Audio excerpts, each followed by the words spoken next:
And that list was updated in May 2025 because of the by-election in the constituency of St. James North. And when I checked that list,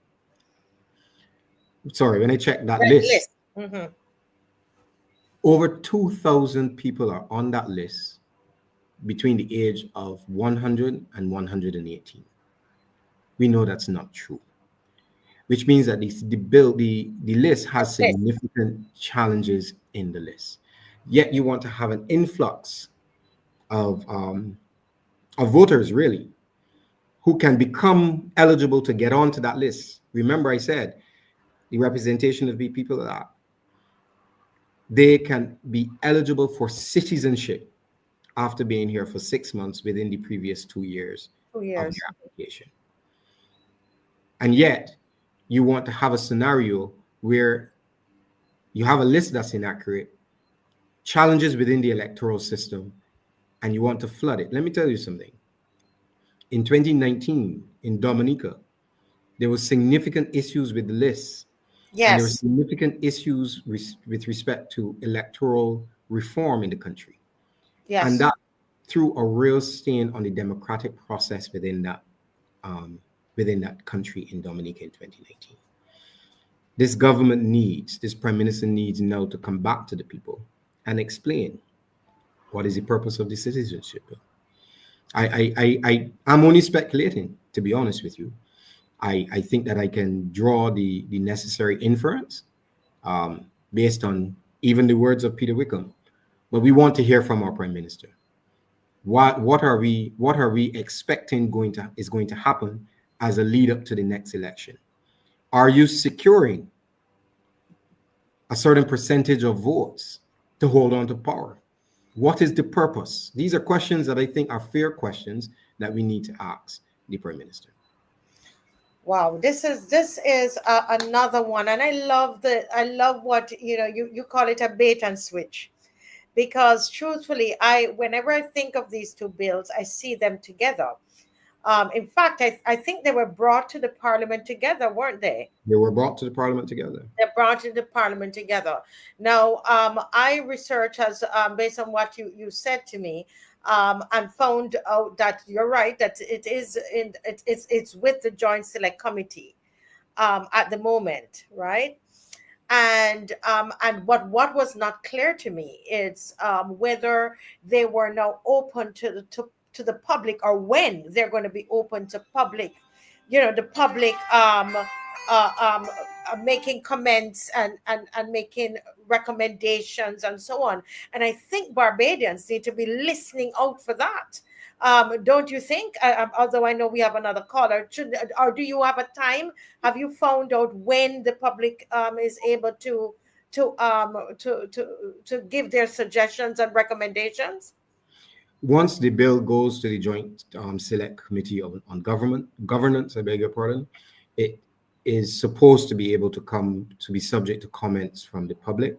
When that time comes, the clerk of parliament would issue a notice within the media that the comments can be made. So the Barbadian public can look out for that notice, and once that happens, you're free to make, oftentimes it's written submissions, and I believe there's an opportunity to even make oral submissions if they so permit. So yes, once it's with the joint committee, we check today with Parliament to confirm. Once it's with the joint committee, the clerk of Parliament will eventually issue a notice in the media in order for them to receive comments from the public. Wow. Well, we have to get ready with our. I started writing mine today. I tell you, after we spoke, I'm serious. I sat down and I started writing mine. I sent it to you to look at it. But everybody, and we're going to whip up that support, and they're not going to get away with this, Barbados. They're not. We have a caller on the line. I hope it has to do something with what we're discussing. Welcome, caller. Welcome to the Marcia Reed Show. Hello. Good night. Good night, ma'am. I'm listening to Corey Greenidge. Okay. Can you speak a little louder? I'm listening to Corey Greenidge. Yes, that's better. And I want to say that I'm quite impressed with you. From the moment that I heard you, I was very, very impressed. I want you to know that, right? And this is to make you feel, but the truth. I'm a person that likes to deal with the truth. And I want to encourage you because I watched a short video with you. I think you were at church and you spoke about this old lady, how she saw you and she prayed for you, and now you are here. I want you, Corey Greenidge, to continue to look to Jesus because what you are doing, I believe that Jesus Christ gave you the ability to do it. It's not just going to UE and, these different things, not just that alone. It's the ability that I believe that God has given you to be able to come and you explain, as Marcia was said earlier, you explain in such a way that the youngest, smallest layman can understand you, and I appreciate that, okay? But I also want to talk about the voting and the CARICOM and, the different people that come in from the different Caribbean countries. And what I'm getting is that people seem to be helping people get votes to keep what they have, okay, from different Caribbean countries. And I'm talking about heads of government. I'm not just speaking about, they're using their citizens to help one another. So today is your turn to vote for election. So I will send my people to help you. Next time is mine. You will send yours to help me. Okay? To me, it looks like that is kind of what is going on as well, to make sure that I keep my position as governing government. All right? But the only body that, as I said before, and I will keep saying it, only God can help us with what is going on in this country, man, because it's a spiritual thing. Okay? It ain't only natural. It's spiritual and very dark and very evil that is going on in Barbados. Yes. Okay? So I just want to. But caller, before you go, I want to I know you said, and a lot of people and myself included, we believe that in the same way that I personally believe that God sent Mr. Thorne over, I believe this gentleman here and along with others, God is putting his people in place to help Barbados. Now, you and I recognize that, but I want to ask you a personal question. What are you going to do after hearing this good speech? Because we love to say, we love to give the compliments. It's a great speech and he did well. Caller, what are you going to do having heard this tonight? Caller? Okay. What I'm thinking that for me, in terms of voting, okay, because you're seeing so many different things happening and hearing, it would deter you, as the young man would have said earlier, he don't vote. But when I said I'm not going to vote, it will not help the situation. So for me, the thing to do is to step out and vote because it will make a difference. That's where I'm at. I will vote. You will vote. Because I need to vote. So because we can talk, we can do all kind of things, but if we don't vote, there's a lot of Bajans that they're not voting because they're upset. They don't trust the parliament. Okay, we understand that, but at the same time, if we don't vote, what will happen? Yes. The madness, the craziness, the evil, it will continue. Correct. So it's more than just the praying. So, because I can tell you're a praying person, you're moving it beyond prayer and moving it. And also, the Bible says, faith without works is dead. Yes. Okay. So we have to pray and work and function as well. Yes. And one of the next things that I want to speak on, it has nothing to do with this show that y'all would mention, but just want to mention the president of El Salvador. I think it's El Salvador, that president. I don't know if y'all would have followed or watched any of the videos with him, what he has done. Yes. In the country with the crime. And, even sitting and listening to him, I didn't listen to all, but I listened to some. And one of the things that he would have said, that crime can be dealt with. It can be if you want to. Mm-hmm. Okay? Remember, he spoke to President Trump as well, and he's like, Trump want him because Trump want to implement probably what he did. It appears that way. Okay?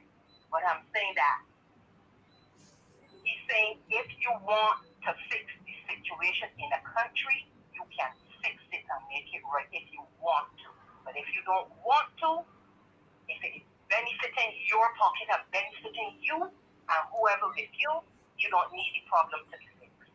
Mm-hmm. Okay? Yes. So that's all I have to say. Thank you and have a wonderful night and God bless you. God bless you, and keep listening, and please tell somebody at work tomorrow, if you go to work or you go in a church group, pass this on to them, pass the information, tell them what you know, and then pass the show on to them. Okay? That's something that you can do as well. All right, thank you so much. Okay, bye-bye. I hope you were hearing clearly, Mr. Greenidge. Yes, I was, and I do want to thank the voter for her kind words, and I do promise to continue where I can make a difference, and continue to try to educate the Barbadian people. Yes. There was somebody who called, and so we're going to try to get them back. They were calling during your presentation. But is there anything else you want to say to the viewers as we wait on the next caller? I would just want to sum up by saying let's continue to hold this government to account, and not simply to bury our heads in the sand and to be beguiled by fancy words and soothed voices. I think it is an opportunity that we need to have, to bring ourselves to the place where we can make a difference by making this government accountable for its policies. Yes, Mr. Greenidge, we have another caller. Caller, welcome to the Marcia Week Show. This one is from the diaspora. Go right ahead, please. We're happy to have you. Yes, good night, Marcia, and great job, Mr. Greenidge. What I think Bajans have to get to the point with is, you really want to get a despot or despotic governance out the way, you have to really win the hearts of the people.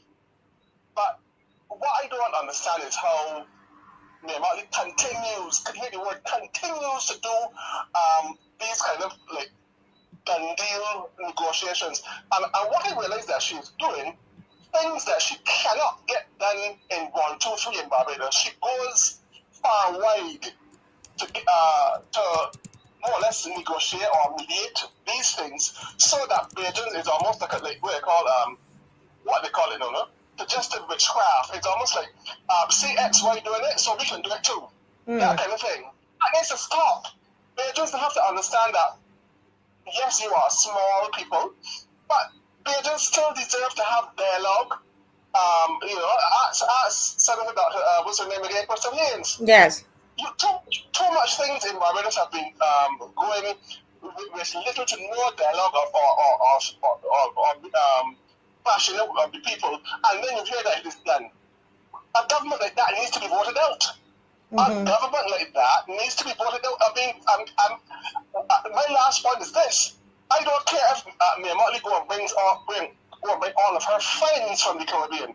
All of Barbados will still be more than her friends that she will bring in from St. Vincent, especially St. Vincent, of course, in the hope for St. Vincent, and wherever else that the people are coming in from. But they just have to wake up, because this pretty talk does not win elections, or not. Donald Trump would not be in power today. Pretty talk does not win elections. Real people getting on the ground and understanding the heart of the people. You know what people message me or tell me that they're in Barbados hungry, can't eat and can't this and can't that. No, Molly don't know that because she's too busy in a jet flying all over the place, talking a lot of sweet things, what they call sweet nothings.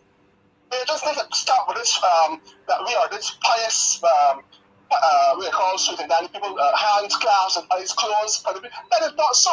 If Bajans were like that, 1937 would have never happened. Bajans are not these little pious cute people that you can just do anything or rub anything in in their place and call it snow cone. Okay, that's my last. That's all I have to say. Yes. Thanks again to Mr. Greenidge for dissecting the information. But politics does not win elections. That's all I have to say. Yes. Thank you, sir. Thank you for calling. We appreciate it. Mr.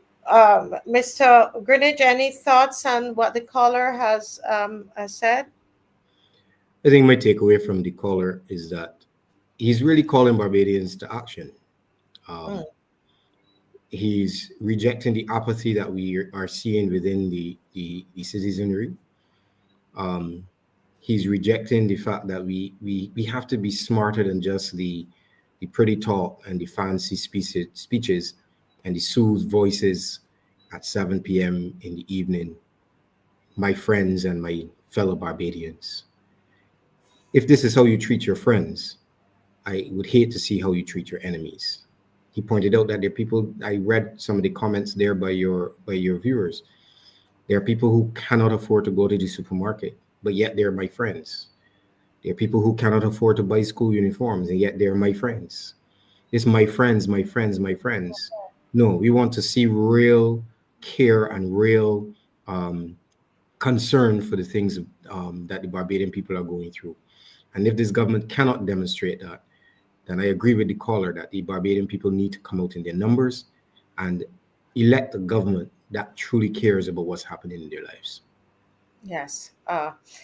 Very, very well said. I think it's, as you said, it's a call to action. I mean, this is something that we need to, as I said, we need to get ready to make our submissions to the Joint Select Committee, especially about this Citizens Bill. It is very important. We cannot be asleep right now.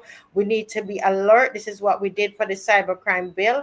Be ready if they're going to ask for oral presentations or whether it's written presentations. We will hope that through Mr. Thorne that we'll be able to know exactly what is happening, right, Mr. Greenidge?